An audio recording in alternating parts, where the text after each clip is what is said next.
Question. Have you noticed over time that there may be a thing or two that you have stopped buying?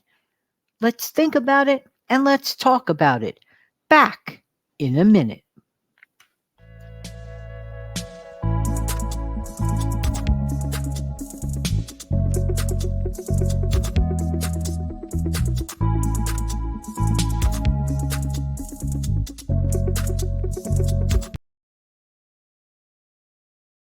Hey, good morning. Good morning. This is Jan from New York City. My channel name is Jan from New York City Saves Money, and I truly love helping others to keep more of their own hard-earned money. Could that person be you? How you doing this morning? Hope that this audio video, as always, finds everybody doing well. You know, it occurred to me that I realized that there have been some things that I just stopped buying.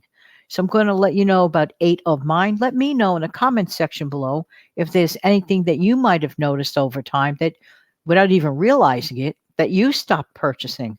All right, so 8 things that I no longer buy. Honestly, I don't buy jewelry.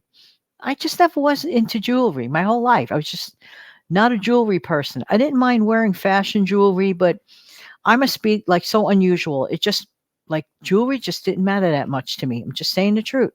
But I realized that I've completely stopped making a purchase of jewelry for quite some time. Just saying, just saying. But that's me. There's no right or wrong. It's just me.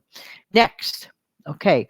Colorful nail polish. Well, I'm not a nail polish kind of person. The only nail polish that I like is maybe clear or white, and I like to keep my nails short because it's just a lot of easier maintenance. It's actually more sanitary.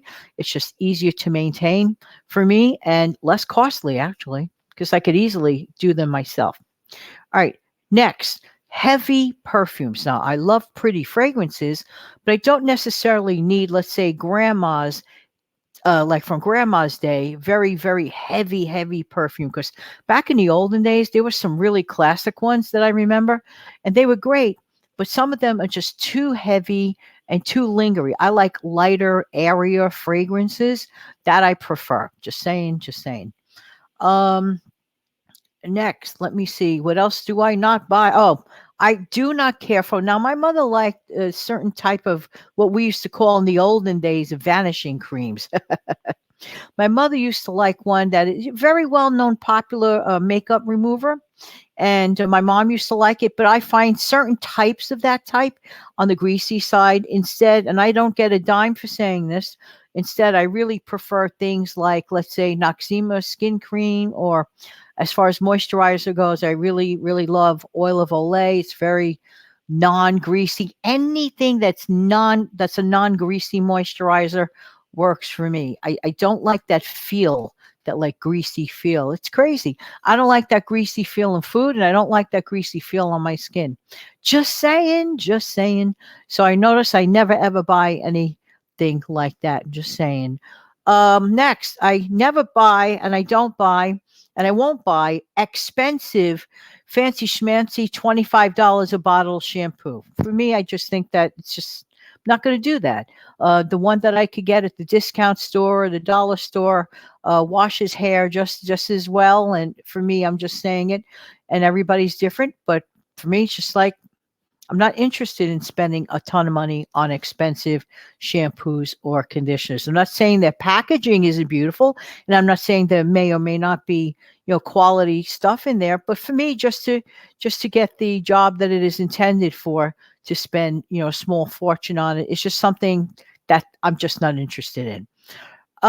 Next, anything that's a 5 easy payment plan type of cake, or 5 easy payment plan type of cookie.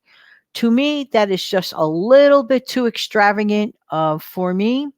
I'm not saying I wouldn't mind sampling one or two, like if I'm visiting someone, but for me to actually purchase something like that for me, no. I'm not saying that it doesn't look desirable. It looks fantastic, but maybe because it's just out of my range of a priority, and I just think it's too expensive in general in life. And it's just an expense that I don't choose to have. And I definitely will never buy, and I stopped buying this years ago because I only bought it one time. I maybe twice. I think might have been 2 instances, and I know I covered this once in the past. Cheap aluminum foil, like the kind certain stores sell. just very poor quality. They make the box look similar, but then when you open it up, especially in some of those dollar type stores, not all, but certain dollar type stores, sometimes the aluminum foil I find to be such a cheap grade that it's actually a waste of money, because if it doesn't work, I just threw my money away. No, I'd rather go for a little more money and get quality stuff that lasts. The quality stuff that lasts, like the original type, the real deal, I get more than one use out of. So as far as I'm concerned, I gave myself a 50% discount, because what I do with that kind of foil, if it is not messed up in any way, shape, manner, or form, I actually just give it a quick wipe and I fold it and I put it back in a little box, and I get to reuse it maybe 2 or 3 times.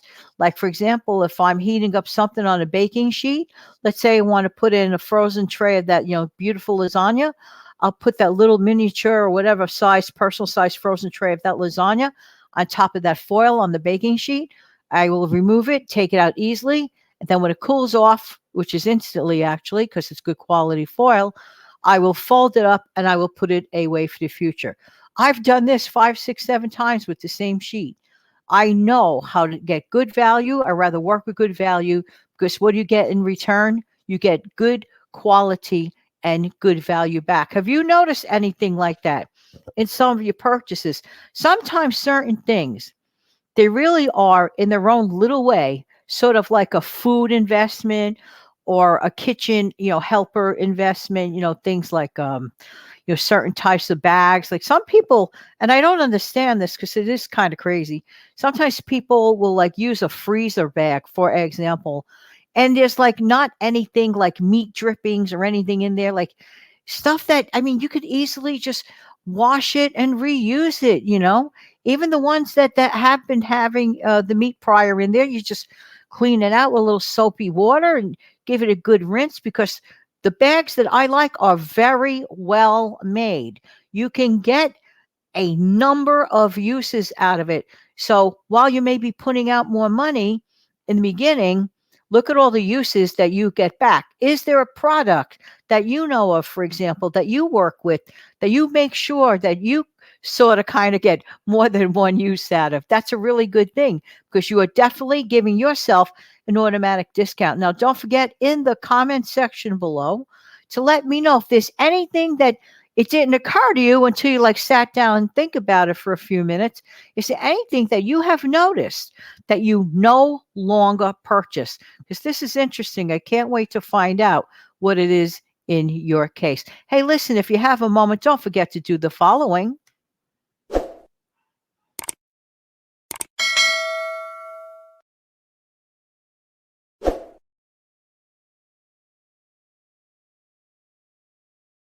Thank you so much for being here. I really do appreciate everyone's time, and thank you for your continued channel support. I do have a goal that I would like to hit 5,000 subscribers by July 22nd. Hey, 5 always was my lucky number. It is going to be my 5th year anniversary on YouTube as far as dropping videos. My first video was dropped on July 22nd in 2018. So don't forget, I really appreciate your help. Have an amazing, fantastic day. Take good care now. Bye-bye.